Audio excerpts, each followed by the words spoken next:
Dans cette vidéo, je vais t'apprendre les notions de base dans le trading. Si tu es débutant dans le trading, tu dois savoir qu'il y a des notions que tu te dois absolument de les connaître avant de faire quoi que ce soit. À la fin donc de cette vidéo, tu sauras ce que c'est un top loss, un take profit, un effet de levier et surtout comment les utiliser afin de pouvoir maximiser tes gains en matière de trading. Reste donc jusqu'à la fin de la vidéo et surtout applique tous tes conseils que je vais te donner dans cette vidéo afin de pouvoir être rentable le plus tôt possible. Donc sans plus perdre de temps, voyons ensemble ce que c'est un effet de levier. Les effets de levier, ce sont tout simplement des facteurs multiplicateurs de la somme que tu es prêt à perdre. Je prends un exemple. Si par exemple dans un trade, tu es prêt à perdre 20 $, alors si tu as un facteur de multiplicateur qui est 500, ça va tout simplement faire 500 fois 20.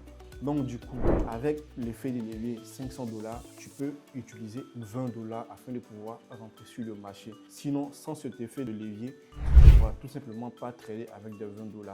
C'est grâce aux effets de levier qu'on peut utiliser des comptes de 20 $, 30 $, 100 $, 300 $ pour pouvoir commencer le trading. Sinon, pour pouvoir rentrer sur le marché dans le trading, normalement, on a besoin au minimum d'un capital de 1000 $, 2000 $, 10 000 $, 100 000 $ afin de pouvoir trader régulièrement. Mais grâce aux effets des leviers, on peut facilement ouvrir des comptes même à 100 $ pour pouvoir commencer à trader.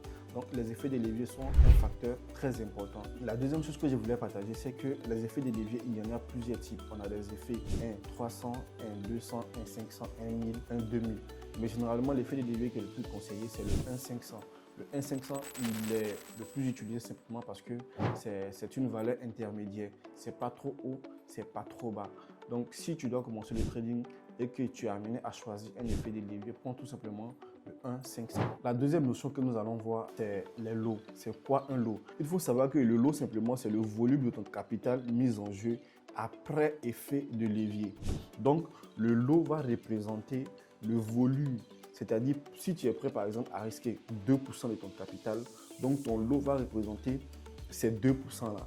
Et comme je l'ai bien écrit ici, le lot va être simplement le volume de ton capital mis en jeu après l'effet des leviers. Il faut savoir qu'il existe trois types de lots. On en a 4, mais les plus utilisés sont 3.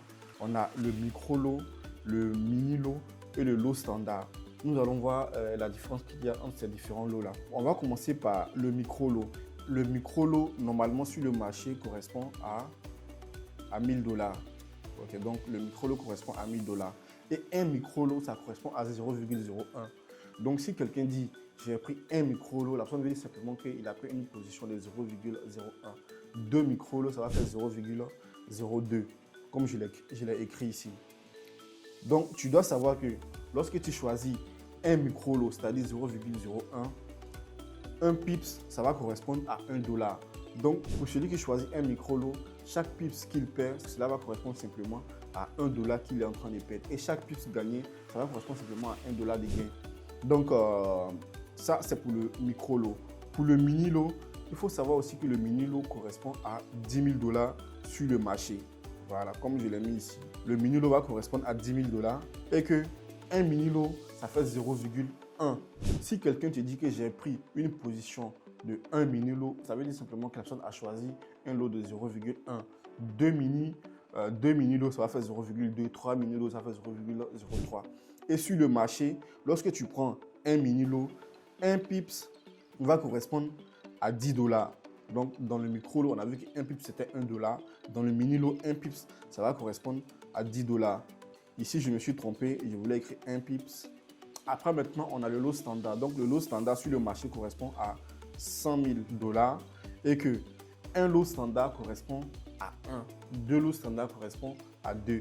Et lorsque tu choisis un lot standard, ça veut dire simplement que pour chaque pips, si tu perds un pips, cela équivaut à perdre 100 $. Si tu gagnes un pips, cela équivaut à gagner 100 $. Donc, on va faire un résumé rapide. Pour un micro-lot, ça correspond à 0,01. Pour un pips gagné, tu gagnes 1 $. Et pour un pips perdu, tu perds 1 $. Un mini-lot, ça correspond à 0,1. Donc, pour un pips gagné, tu gagnes 10 $. Pour un pips perdu, tu perds 10 $. Et un lot standard, ça correspond à 1. Si tu gagnes un pips, ça va faire un gain de 100 $. Et si tu perds un pips, ça va faire une perte de 100 $. Et tout va dépendre du type de compte que tu as. Si tu as le compte en euros, donc on va convertir en euros. Si tu as le compte en dollars, on va donc parler en dollars. La dernière notion que nous allons voir, c'est le stop loss et le take profit. Donc, le stop loss, c'est tout simplement le niveau auquel tu dis à ton broker de te sortir du marché. C'est-à-dire, c'est tout simplement le niveau, le seuil d'argent que tu es prêt à perdre. Donc, quand tu fixes ton stop loss, le broker, dès que le trade arrive à ce niveau, automatiquement, il te sort du marché. Parce que c'est la somme que tu lui as indiqué que tu étais prêt à perdre. Le take profit, comme le nom l'indique aussi, c'est tout simplement la somme d'argent que si tu atteins en termes de gains, tu es prêt à sortir du marché. Donc, arrive à ce niveau aussi, automatiquement, ton broker va te sortir du marché avec tes gains. Donc, quand on regarde par exemple sur ces graphiques-là, là, on est clairement en achat. Donc, par exemple, je ne sais pas si vous voyez mon curseur, sur cette position-là, la partie en rouge, si vous regardez juste en bas ici, vous allez voir que ici, le stop loss a été fixé à 2015. Par contre, le take profit, la partie en vert, lui a été fixé en 2030. Je ne sais pas si vous le voyez, 2030 juste là et 2015 juste là, notre stop loss. Donc, en jouant avec ces deux paramètres, tu vas pouvoir te positionner sur le marché et indiquer à ton broker où est-ce que tu comptes t'arrêter en termes de pertes et où est-ce que tu comptes t'arrêter en termes de gains. Si la vidéo vous a plu, n'hésitez pas à vous abonner. Je vais essayer de faire assez des petites vidéos de ce style concernant le trading et nous allons essayer d'apprendre ensemble. Je tiens à préciser que je ne suis pas un expert, je partage juste mes connaissances et les choses que j'ai appris. Donc si vous voulez aussi apprendre, n'hésitez pas donc à vous abonner pour qu'on puisse évoluer ensemble. À la prochaine.